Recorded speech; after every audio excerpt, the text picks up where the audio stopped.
दिवंगत नेते अजित पवार यांचा अस्थिकलश राज्यभर दर्शनासाठी घेऊन जाणार असल्याचंही तटकरे यांनी सांगितलं। विधिमंडळ पक्षनेता आणि उपमुख्यमंत्री पदाबद्दल राष्ट्रवादी काँग्रेस पक्षाला निर्णय घ्यायचा आहे। ते जो निर्णय घेतील त्या निर्णयाच्या पाठीशी सरकार आणि भाजपा पक्ष म्हणून आम्ही उभे राहू, असं मुख्यमंत्री देवेंद्र फडणवीस यांनी म्हटलंय।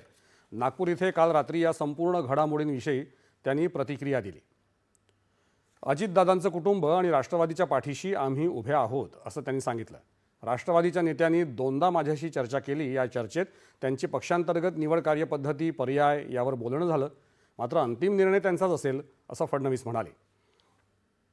कुठलाही निर्णय जो काही घ्यायचा असेल तो राष्ट्रवादी काँग्रेस पक्ष घेईल आणि राष्ट्रवादी काँग्रेस पक्ष जो निर्णय घेईल त्याच्या पाठीशी आम्ही उभे राहू, सरकार म्हणून आणि भारतीय जनता पार्टी। त्यामुळे मी आता आपल्याला एवढंच सांगू शकतो की अजितदादांचं कुटुंब असेल किंवा राष्ट्रवादी काँग्रेस पक्ष असेल, याच्या पाठीशी आम्ही पूर्णपणे उभे आहोत। त्यांचे जे काही निर्णय होतील त्या निर्णयांना योग्य ते समर्थन आमच्याकडनं असेल। माझ्याशी 2 वेळा चर्चा करून ते गेले आहेत। त्या चर्चेमध्ये त्यांनी त्यांची काय कार्यपद्धती आहे, काय काय ऑप्शन्स आहेत या संदर्भात त्यांनी चर्चा केलेली आहे। मात्र अंतिम निर्णय जो काही असेल तो त्यांचा पक्ष घेईल।